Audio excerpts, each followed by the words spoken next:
अवधूत चिंतन श्री गुरुदेव दत्त श्री सद्गुरू स्वामी समर्थ भक्त हो.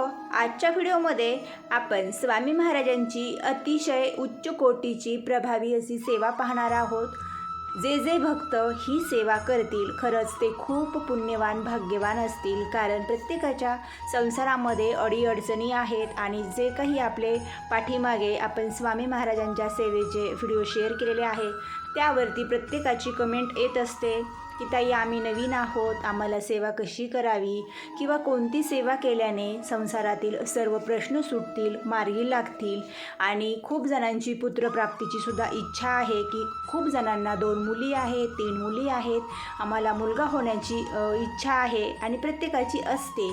तर तुमची जी इच्छा आहे, तुम्हाला नोकरी पाहिजे किंवा तुमच्या घरामध्ये पैसा येत नाही, आलेला पैसा फार काळ टिकत नाही, त्याचबरोबर सतत कोणी ना कोणी आजारी आहे किंवा मग पती पत्नीमध्ये फारसं पटत नाही, सतत वादविवाद होतात, तुम्हाला कोणी जाणून बुजून त्रास देत असेल, करणी बाधा करत असेल किंवा तुमच्याकडे सर्व काही आहे पण तुमची मानसिकता स्थिर नाही, तर तुम्हा सर्वांसाठी एकच सेवा आहे.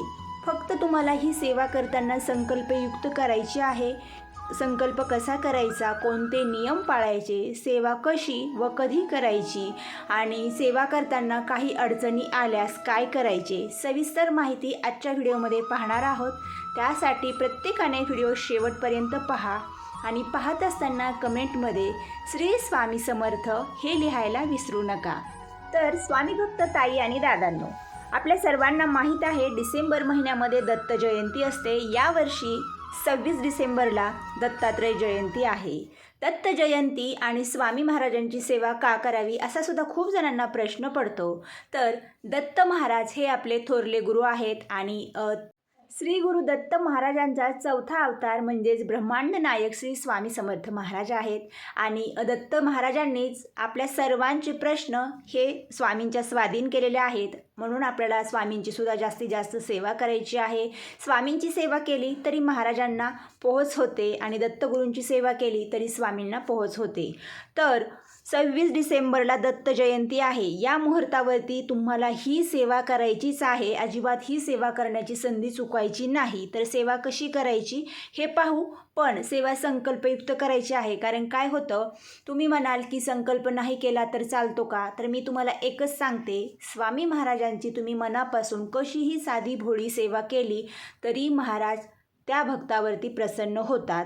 पण संकल्पयुक्त का करायची? कारण आपण 1 दिवस करू, 2 दिवस करू, नंतर काहीतरी अडचण आले, मग नंतर आपण ती सेवा मध्येच बंद केली.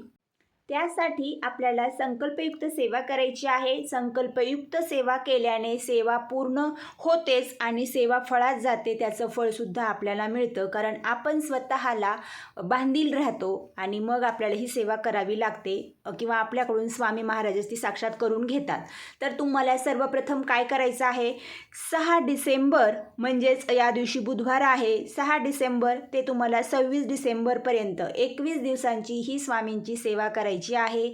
आता खूप ताईंना अडचणी येणार आहेत, कारण काही जणांचा मासिक धर्म हा 6च्या नंतर असेल तर मग तुम्हाला ते 5 दिवस तुमचे वगळता 21 दिवसाची सेवा कशी करायची हे सुद्धा आपण पाहू. कारण प्रत्येकाने करावी अशी माझी इच्छा आहे. सेवा करण्यासाठी फक्त तुम्हाला 1 दिवसातून 1.5 तास वेळ द्यायचा आहे. आता आपल्या घरामध्ये देवघरामध्ये स्वामींची मूर्ती आहे आणि फोटो जर असेल तर फोटोसुद्धा तुम्ही घेऊ शकता. तर तुम्हाला एक सांगते, ही सेवा आपल्याला पूर्ण नियम पाळून आणि मनापासून करायची आहे. 21 दिवसाच्या नंतर दत्त जयंती झाली, त्यानंतर 8 दिवसामध्येच तुमच्या मनातील एक तरी इच्छा पूर्ण होणार. मी 100% तुम्हाला खात्री देते आणि तुम्ही कमेंट करून सुद्धा मला अवश्य सांगा. माझा स्वतःचा अनुभव आहे. मी सुद्धा गेले 5-6 वर्षापासून प्रत्येक दत्त जयंतीच्या मुहूर्तावरती स्वामींच्या खूप जास्तीत जास्त सेवा करते. त्यामुळेच कदाचित महाराजांचे मला खरंच खूप छान छान अनुभव येतात आणि तुम्हालासुद्धा ते येणारच आहेत. पण सेवा करावी लागेल. आता काय करायचं, आपल्या घरामध्ये महाराजांची मूर्ती आहे, आपण रोज रोज तर देवपूजा करतोच, पण संकल्पयुक्त सेवा करायची आहे त्यामुळे एक चौरंग घ्या देवघराच्या शेजारी किंवा तुम्हाला जिथे व्यवस्थित वाटेल त्या ठिकाणी तुम्ही ठेवून द्या. चौरंग आधी तुम्ही पुसून घ्या, जागा स्वच्छ करून घ्या. त्यावरती तुम्ही पिवळं किंवा मग लाल नवीन कपडा टाकून घ्या. त्यावरती महाराजांचा फोटो किंवा मूर्ती आपल्याला अभिषेक करून महाराजांना स्थानबद्ध करायचा आहे. आता अभिषेक कसा करायचा इथे तुम्ही पाहू शकता किंवा तुम्हाला माहीत आहे. आधी तुम्हाला पाण्याने अभिषेक करायचा आहे, नंतर दुधाने, पंचामृताने, मधाने या पद्धतीने अभिषेक करा. फक्त हे तुम्हाला पहिल्याच दिवशी करायचं आहे, ज्या दिवशी तुम्ही सेवा करण्यास सुरुवात करणार आहात त्या दिवशी. अभिषेक झाला, महाराजांना अत्तर लावा, अष्टगंध लावा, महाराजांची मूर्ती ठेवा. जर मूर्ती नसेल तर फोटो ठेवायचा आणि फुलाच्या साह्याने तुम्ही फोटोला अभिषेक करायचा. म्हणजेच फुलं पाण्यामध्ये बुडून थोडंसं फोटोवरती शिंपडून अभिषेक समर्पयामी किंवा शुद्धोदक स्नानम समर्पयामी या पद्धतीने अभिषेक करून घ्या किंवा एखादी सुपारी तामणात ठेवून त्यावरती अभिषेक करा. आता महाराजांची पूजा मांडणी, फोटो ठेवला किंवा मूर्ती ठेवली, त्यासमोर तुम्हाला एक कलश तर आपण आधी स्थापन केलेला असतो, पण तुम्हाला या सेवेचा पुन्हा एक कलश स्थापन करायचा आहे. ज्यांना नसेल शक्य त्यांनी फक्त नारळ ठेवला तरी चालेल. कलश ठेवा किंवा मग नारळ ठेवला तर त्यावरती हळदी कुंकू अक्षदा ठेवा. एक फूल घ्या, शक्यतो पिवळं घ्या आणि महाराजांना तुम्हाला या दिवशी आवर्जून एक गुलाबाचं फूल अर्पण करायचं आहे. महाराजांच्या समोर तुपाचा तेलाचा दिवा लावून घ्या, धूप लावा आणि ही पूजा मांडल्यानंतर शंख आणि घंटीसुद्धा तुम्हाला ठेवायची आहे. या पद्धतीने पूजा मांडणी करून घ्या. आता मांडणी झाली त्यानंतर तुम्हाला पुढे एका पाटावरती किंवा मग तुमच्याकडे जर पोथी ठेवण्याचं आसन असेल तर त्यावरती तुम्हाला श्री स्वामी चरित्र सारामृत हे पोथी ठेवायची आहे. ही पोथी प्रत्येकाकडे असतेच. तर मग ही पोथी ठेवली, पोथीची पूजा करून घ्यायची. आता आपल्याला संकल्प करायचा आहे. मी तुम्हाला इथे सांगण्याचा सविस्तर प्रयत्न करते, तुम्ही समजून घ्या आणि जरी तुम्हाला काही अडचण असेल तर कमेंटद्वारे विचारा. मी नक्कीच तुम्हाला उत्तर देण्याचा प्रयत्न करेल. अजून आपल्याला 2-3 दिवस बाकी आहेत या सेवेसाठी. आता यानंतर संकल्प करायचा आहे तर एक ताम्हण घ्या आणि एका ग्लासात पाणी घ्या. पळीने तुम्हाला 3 पळ्या पाणी तुमच्या उजव्या हातामध्ये घ्यायचं आहे. त्यामध्ये तुम्हाला 21 अक्षदा घालून घ्यायच्या आहेत, कारण आपण इथे 21 दिवसाची सेवा करणार आहोत. 21 अक्षदा घ्यायच्या, एक फूल घ्यायचं किंवा फुलांच्या पाकळ्या घ्यायच्या. नंतर तुम्हाला महाराजांना तुमचा डावा हात उजव्या हाताच्या खाली लावायचा आहे आणि महाराजांकडे एकटक बघून तुम्हाला पुन्हा त्या हाताकडे पाहायचं आहे आणि महाराजांना प्रार्थना करायची आहे. तुमचं नाव सांगायचं, गोत्र सांगायचं, माहीत नसेल तर काश्यप गोत्र सांगा. तुम्ही कुठे राहता, तुम्ही ही सेवा का करताय, तुम्हाला संसारामध्ये अडचण आहे किंवा कोणी आजारी आहे किंवा मग तुम्हाला पुत्रप्राप्ती पाहिजे किंवा तुम्हाला मूलच होत नाही आहे, संतान प्राप्ती पाहिजे तर, आणि यावरती मी पुढे तुम्हाला अजून वेगवेगळ्या सेवा सांगणार आहे. ज्यांना संतान प्राप्ती होत नाही त्यांच्यासाठी खरंच खूप प्रभावी सेवा मी पुढच्या व्हिडिओमध्ये नक्की सांगेल.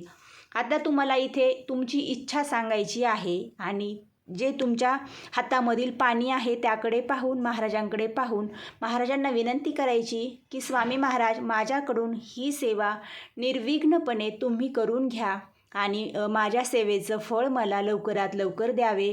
देवा, ही सेवा मी फक्त निमित्त मात्र आहे करण्याला, करून तर तुम्हीच घेणार आहात. तुमच्या पद्धतीने तुम्ही महाराजांना एक साकडं घाला, विनंती करा. हातामधील पाणी ताम्हणात सोडून द्या आणि तुम्हाला एक स्वतःचं आसन घ्यायचं आहे. तुम्हाला त्याच आसनावरती 21 दिवस बसायचं आहे, कारण आसनाचं महत्त्व खूप असतं. तुमच्या घरामध्ये तुमची जाऊ जर पारायण करणार असेल किंवा तुमच्या सासू करणार असेल, नणंद करणार असेल किंवा तुमचे मिस्टर, एकमेकांचं आसन एकमेकांनी वापरायचं नाही, कारण प्रत्येकाच्या मनामध्ये एक वेगळी निगेटिव्हिटी असते किंवा जे काही वाईट विचार असतात, प्रत्येकाचे वेगवेगळं मत असतं. त्यामुळे आपण आपलंच आसन आपल्या सेवेसाठी वापरायचं, इतरांनासुद्धा आपलं आसन द्यायचं नाही. हे जर नियम पाळले तर या सेवेचं 100% तुम्हाला फळ मिळणार आहे. आता संकल्प केलेलं ताम्हणामधील पाणी ते कुठे टाकायचं, बऱ्याच जणांना प्रश्न पडतो. तर ते तुम्हाला एखाद्या झाडाच्या कुंडीला टाकून द्यायचं, फक्त तुळशीमध्ये घालू नका. आता आपल्याला आसनावरती बसल्यानंतर महाराजांना मुजरा करायचा आहे. दत्त महाराजांचा फोटो असेल तर तुम्ही तो सुद्धा ठेवू शकता. महाराजांना मुजरा करून तुम्हाला पारायण वाचण्यास सुरुवात करायची आहे. आता स्वामी चरित्र सारामृत या पोथीचे 21 दिवसामध्ये तुम्हाला 21 पारायण करायचे आहेत, म्हणजे दररोज एक पारायण करायचं आहे. तर 1 ते 21 अध्याय एकाच बैठकीमध्ये वाचन करायचे आहेत. असं नाही की मी 10-11 वाचले आणि आता फोन आलाय मी उचलणार, अजिबात नाही. फोन सायलेंट करा, बंद करून ठेवा, त्याकडे पूर्ण दुर्लक्ष करा. कारण आपण सर्व नियम पाळतो, पण मोबाईल हा असा आहे की थोडासा वाजला की आपण लगेच विचलित होतो. कोणाचा असेल, काय असेल, असू द्या, कोणाचा काय असाना, पण आपल्यासमोर आत्ता काय महत्त्वाचं आहे? आपल्या स्वामींची सेवा. मी तुम्हाला जे काही सांगते ना, हे स्वतः मी नियम पाळते, म्हणूनच खरंच मला महाराजांचे खूप छान अनुभव येतात. आता यानंतर पुढचा नियम आहे, तुम्हाला परान्न खायचं नाही, म्हणजे कोणाच्या घरचं काहीही खायचं नाही. जरी तुम्ही या वेळेमध्ये तुम्हाला काही अडचण आली किंवा तुम्ही पारायण वाचून गावाला जाणार असाल, पुन्हा घरी येणार असाल, मग बाहेर खाण्याची वेळ जर आली, यदा कदाचित जर आलीच, आता नाईविलाज आहे आणि मग काय करायचं, तर मग तुम्ही तुमच्या स्वतःच्या खर्चाने जेवण करू शकता. पण ते खाण्याआधी तुम्हाला 3 वेळा गायत्री मंत्र म्हणायचा आहे. ओम तत्सवितुर्वरेण्यं भर्गो देवस्य धीमहि धियो यो न प्रचोदयात. हा मंत्र म्हणून मगच ते अन्न ग्रहण करायचं आहे. म्हणजेच आपण जी सेवा करत आहोत त्याचे सर्व नियम आपल्याला पाळायचे आहेत. मांसाहार तर अजिबात करायचा नाही, कारण मार्गशीर्ष महिन्यामध्ये पूर्ण 1 महिना मांसाहार पूर्ण वर्ज्य आहे आणि तुम्ही तुमच्या घरामध्ये अवश्य पाळावा. कारण श्रावण महिन्यामध्ये आपण ज्या पद्धतीने या नियमाचं कडक पालन करतो, त्याच पद्धतीने मार्गशीर्ष महिना हा खूप पवित्र मास आहे. यामध्ये सुद्धा आपल्याला हा नियम पाळायचा आहे. आता हे सर्व नियम झाले आणि जर काही ताईंना अडचण आली तर मग 6च्या नंतर तुम्ही सेवेला बसला आहात, तुम्हाला 9, 10 किंवा 11 तारखेच्या नंतर मासिक धर्म आला, तर तुम्ही 5 दिवस घरामध्ये जास्त शिवताशिवत करायची नाही किंवा पोथीकडे कोणालाही जाऊ द्यायचं नाही. 5 दिवस झाल्यानंतर पूर्ण घरामध्ये गोमूत्र शिंपडून घ्या आणि मग तुम्ही पोथी वाचण्यास पुन्हा सुरुवात करा. पण मग 26 तारखेपर्यंत आपले 21 पारायण होणं गरजेचं आहे. तर मग तुम्हाला 1 दिवसामध्ये 2 अध्याय म्हणजे 2 पारायण करता येतील. सकाळी 1 करा, संध्याकाळी 1 करा. अजून एक महत्त्वाचा नियम, हे पारायण करत असताना जर तुम्ही एक ठराविक वेळ निश्चित केली ना, तर 100%च बघा तुमची इच्छा पूर्ण होईल. कारण मी स्वतःसुद्धा याचा अनुभव घेतलेला आहे. ज्या स्वामी भक्त ताई दादांना शक्य असेल पहाटेच्या मुहूर्तावरती एक ठराविक वेळ निश्चित करून पारायण करणे, तर अवश्य करावे. 4 नंतर तुम्ही एक 5:30 ते 6पर्यंत होईल अशा पद्धतीने बसू शकता. 6च्या आतमध्ये पारायण संपेल. हा तुमचा एक ब्रह्ममुहूर्त असेल. 3:30 ते 6 या वेळेमध्ये अवश्य करावं. ज्यांना शक्य नाही त्यांनी 12च्या आतमध्ये करण्याचा प्रयत्न करा. 12 ते 2 वाजेपर्यंत तुम्ही कुठलीही सेवा करू नका. 12 ते 1 हा दत्त महाराजांचा भिक्षा मागण्याचा वेळ असतो, म्हणजे ज्याला मधुकरी म्हणतात. तर या वेळेमध्ये आपल्याला सेवा करायची नाही. यानंतर ज्या ताईंना जॉब आहे, बाहेर जावं लागतं कामानिमित्त, मग त्यांना सेवा करण्याची इच्छा असेल तर तुम्ही 4च्या नंतर अगदी तुम्ही रात्री झोपेपर्यंत ही सेवा करू शकता.